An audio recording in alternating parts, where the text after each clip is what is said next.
Um homem foi encontrado morto junto à casa onde vive, em Albufeira, ao início da noite de domingo, com uma faca espetada no peito. A GNR fez o seu trabalho, isolou o local e chamou a Polícia Judiciária para investigar este caso com contornos estranhos. O alerta dava conta de uma agressão com faca na rua, mas quando a GNR e os bombeiros de Albufeira chegaram ao Beco das Oliveiras, em Monte Choro, já só encontraram um homem de 43 anos estendido no chão sem vida.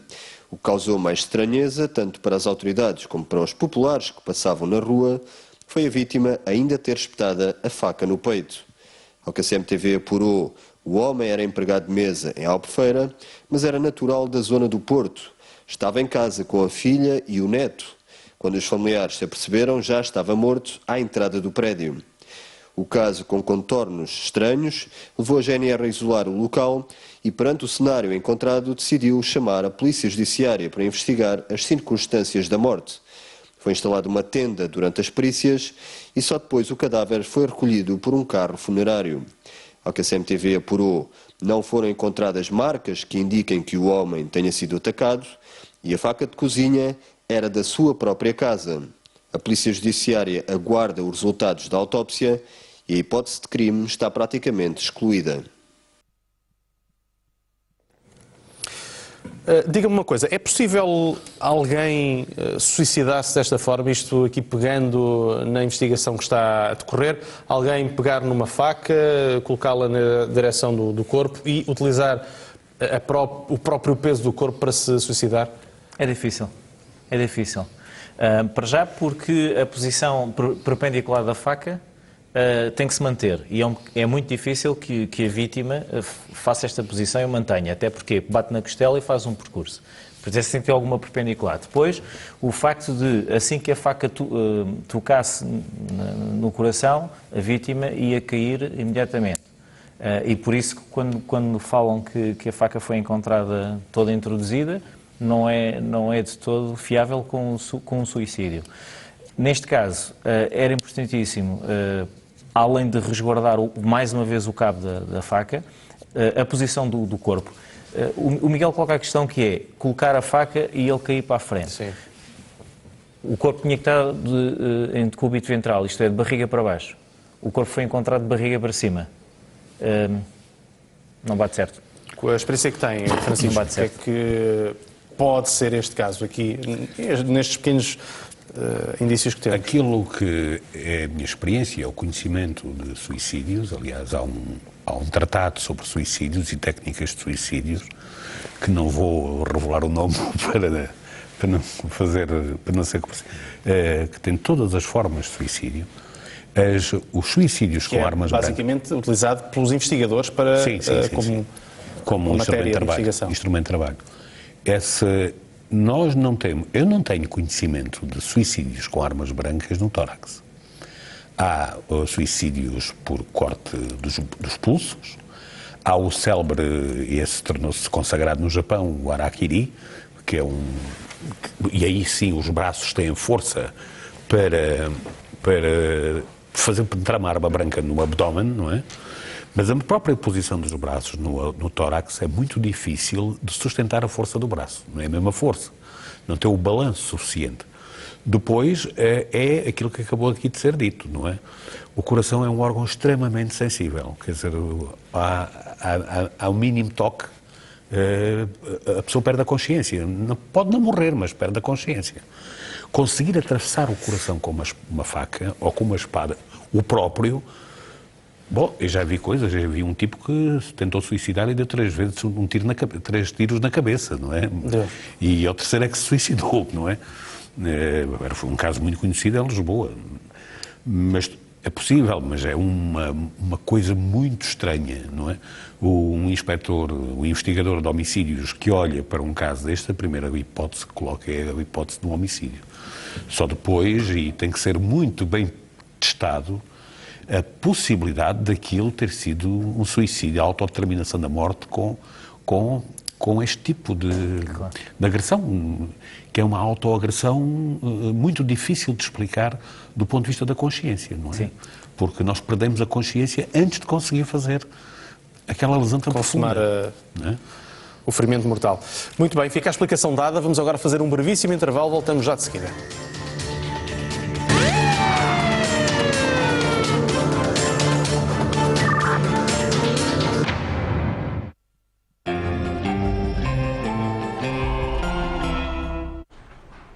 Doutor, tenho boas notícias. É para avançar. Avançamos. É para avançar. É para avançar. Vamos avançar. É para avançar. Vamos avançar. Faça avançar os seus projetos com o Millennium Empresas. Conte agora com condições ainda mais competitivas e com uma equipa profissional e preparada para lhe dar todo o apoio que necessita. Fale connosco para avançarmos em conjunto. Você está aqui.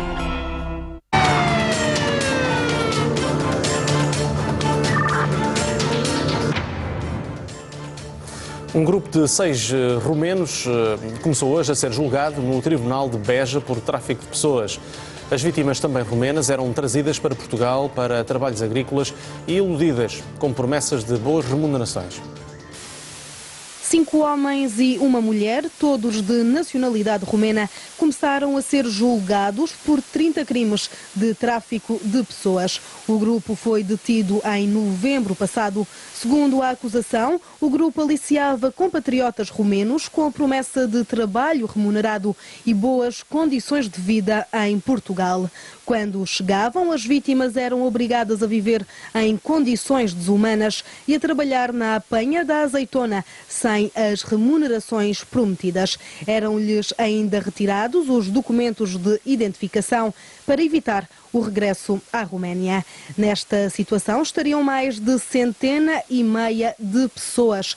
Na primeira sessão foram ouvidos os arguidos, que apesar de alegarem não falar nem perceber português, contestaram informalmente as traduções efetuadas durante o julgamento pelo tradutor. Francisco, tráfico humano é um crime que eu diria que se diluiu um pouco na sociedade portuguesa, mas ainda existe. Já foi um crime não. mais... Não diluiu. Nós é que não o conhecemos. E isso não devemos. Isso devemos àquilo que foi a política seguida na investigação criminal. Nós em 2000, a lei é de 2000, é de janeiro de 2000, fragmentou por completo a investigação criminal. E este tipo de crime, que permite chegar ao crime organizado, às associações criminosas e ao crime organizado, foi praticamente posto de lado. Aparece um ou outro apontamento aqui e ali no país, mas não com a amplitude que pode ter e que tinha antes de 2000. Nós, antes de 2000, conseguimos apanhar redes criminosas destas, com indivíduos que exploravam pessoas e que as tinham quase sob condição escrava, no Alentejo, na Beira, em Trás-os-Montes, nos trabalhos rurais, e que eram uma só organização, não é? Agora, quando se apanha, apanha-se um fragmento dessa organização. Porquê? Porque a investigação criminal foi pulverizada. Umas vezes é da investigação, conforme o território, da competência da PSP, ou é da competência da GNR, nunca é da competência da PJ. Só quando passa para a competência da PJ já se pulverizaram todas as hipóteses de chegar à associação criminosa em si e ao crime organizado em si, porque isto são verdadeiras máfias que operam na exploração e escravatura do trabalho, não é? São redes tremendas, não é? Felizmente foi decepado um braço do povo, mas o povo existe, nós é que não o conhecemos, não é?